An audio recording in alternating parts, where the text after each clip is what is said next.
আসসালামু আলাইকুম। কেমন আছেন বন্ধুরা সবাই? আমি ভালো আছি আলহামদুলিল্লাহ, আপনাদের সকলের দোয়ায়। তো আজকে সকালের নাস্তা থেকে ভিডিও শুরু করেছি। তো এই তো রুটি ভেজে নিচ্ছি আর অন্য পাশে একটু ডাল ভুনা করছি রুটি দিয়ে খাওয়ার জন্য। আর এই যে এই পাশটায় রুটি এখনও ভাজতেছি, সব রুটি ভাজা হয়নি। এই তো রুটি ভাজা শেষ করে শ্বশুরের জন্য নাস্তার প্লেট সাজিয়ে নিলাম। এবার শ্বশুরকে দিয়ে দিব, এরপরে দিয়ে দিব হচ্ছে ছেলেকে। ছেলে আজকে মাদ্রাসায় যায়নি, ছেলেটা একটু অসুস্থ, জ্বর, ওর কয়েকদিন ধরেই জ্বর।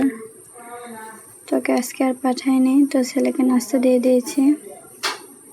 তো বলছে আব্বা আমি দাঁড়াইছি, তুমি খাও, দে খেয়ে বলো কেমন হয়েছে আমার রান্না। তো ছেলে খাচ্ছে।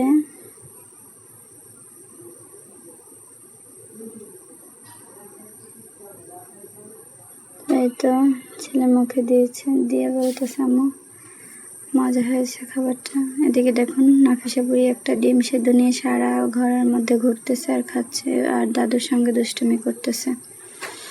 তো এই পাশে আমি চলে আসলাম। মাছ, আমাদের ভাইয়া কিছু মাছ নিয়ে আসছিল, সকালে এনে দিয়ে তারপরে হচ্ছে অফিস গেছে, তো সেগুলোই বের করে নিচ্ছি।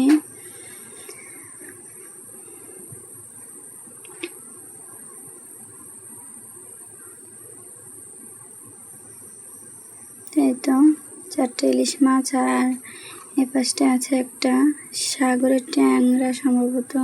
এটা জানি না আপনাদের কোন কোন এলাকায় কী নামে পরিচিত এই মাছটা, আমাদের এলাকায় হয়তো সাগরের ট্যাংরাই বলে। তো যাই হোক, সামুদ্রিক মাছ আসলে ভালোই লাগে। আর ইলিশ মাছগুলো যেহেতু ছোট, তো ভেবেছি এগুলো দিয়ে সবজি রান্না করে খাবো। তো এই যে এই পাশটায় পেঁপে, তো অনেকগুলো পেঁপে আপনাদের ভাইয়া গাছ থেকে পেড়ে এনেছে, যদিও এই গাছটা একটু দূরে, তাই সেই এনে দিয়ে গেছে। তো সেগুলো একটু শেয়ার করলাম। তো চলুন এবার মাছগুলো আমি কেটে নিই। মাছগুলো কাটার ভিডিও আর দেখাচ্ছি না, মাছগুলো কাটার পরে আপনাদের সাথে শেয়ার করতেছি। এই তো মাছগুলো কেটে ধুয়ে পরিষ্কার করে নিয়েছি একদম। তো এখানে আমি একটা ইলিশ মাছ কেটে নিয়েছি, বাকি 3টা হচ্ছে আঁশ ছাড়িয়ে রাখবো ফ্রিজে। আর ট্যাংরা মাছটা পুরোটাই কেটে নিয়েছি। তো 2 পদের মাছ থেকে অল্প করে নেব, যেহেতু একটা ইলিশ মাছ নিয়েছি, এটা দিয়ে পেঁপে দিয়ে রান্না করব। আর ওখান থেকে অল্প একটু মাছ নিয়ে আলু দিয়ে ভুনা করব। ছেলে আবার বলতেছে আলু দিয়ে আম্মু। এ পাশটায় দেখেন আজকে সকাল থেকে শুরু বৃষ্টি, সকাল থেকে না রাত থেকেই আগের দিন। তো এই যে আমি চুলা জ্বালিয়ে দিয়েছি। এই মাছ ভুনার জন্য মশলা কষিয়ে নিচ্ছি। তো আমার কথায় অনেক ভুল হতে পারে, আপনারা অবশ্যই ক্ষমার দৃষ্টিতে দেখবেন, কারণ আমি যেহেতু নতুন, আস্তে আস্তে সব কিছু শেখার চেষ্টা করছি। আপনাদের সাপোর্ট পেলে হয়তো আরও শিখতে পারবো। তো মাছটা সুন্দর করে আলু দিয়ে কষিয়ে নিচ্ছি। ছেলে বলতেছিল, যদিও আলু দেওয়ার ইচ্ছা ছিল না, ছেলে বলছে একটা আলু দিয়ে রান্না করলে আমার কাছে ভালো লাগে, তাই একটু আলু দিয়েছি। এটা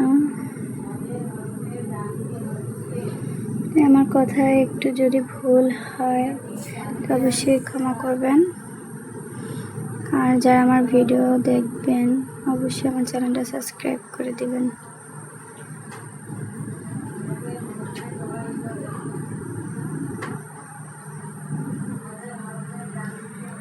রান্না করতে করতে দেখেন বাহিরে আবার বৃষ্টি কমতেছে না, খুব বৃষ্টি হচ্ছে সকাল থেকে, একদম ঝুম বৃষ্টি। তো ঘরে চলে আসলাম, দেখি বাচ্চারা কি করে।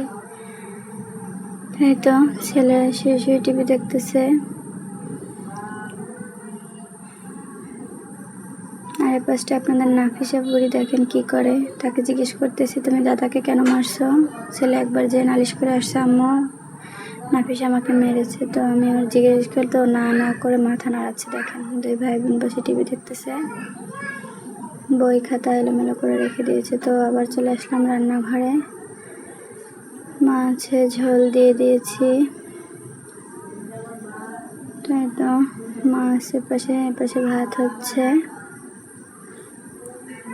সে লাকড়ির চুলায় রান্না করার খাবার মজাই আলাদা। তো পাঁচটায় শ্বশুর বলতেছে যে আমাকে একটু চা বানিয়ে দাও, তো তাকে একটু চা বানিয়ে দিয়েছি। সে আবার দুধ চা খায় না, তো একটু 1 কাপ লাল চা বানিয়ে দিলাম। আর সাথে হচ্ছে একটু বিস্কুট দিয়েছি, সেটা আর দেখালাম না। এর পাশটায় আমি ইলিশ মাছ ভাজতে দিয়ে গেছিলাম। তো এই যে মাছের ফাইনাল লুক। এই তো তারপর রান্নাবাড়া শেষ করে বুড়িকে গোসল করে রেডি করে দিলাম। সে দেখুন কেমন অঙ্গি ভঙ্গি করতেছে আমার সঙ্গে। তাকে জিজ্ঞেস করতেছে আম্মু গোসল করছো? সে মাথা নাড়াচ্ছে হ্যাঁ আম্মু। তো দেখেন আমি গোসল করে আসছি, এখনও বৃষ্টি হচ্ছে বাইরে। দেখেন সামনে আমাদের সিঁড়ির সামনে হচ্ছে পানি জমা হয়ে গেছে। আর এখানে দেখেন নাফিসা নামার জন্য কি করতেছে, একবার ফাঁকে নামছিল আমি যখন গোসল করতেছি। তো বলছে আম্মু আমি ভিজে গেছিলাম, আমি একটু ভুল করে বাইরে গেছি তাই। তো এখন কিন্তু 1:45 বাজে, তো এখনও কি পরিমাণে বৃষ্টি হচ্ছে, মানে বৃষ্টি থামার কোনো নামই নেই। তো দেখেন ছেলে কতক্ষণ খাটের মধ্যে, কতক্ষণ সোফার মধ্যে বালিশ কাঁথা নিয়ে একদম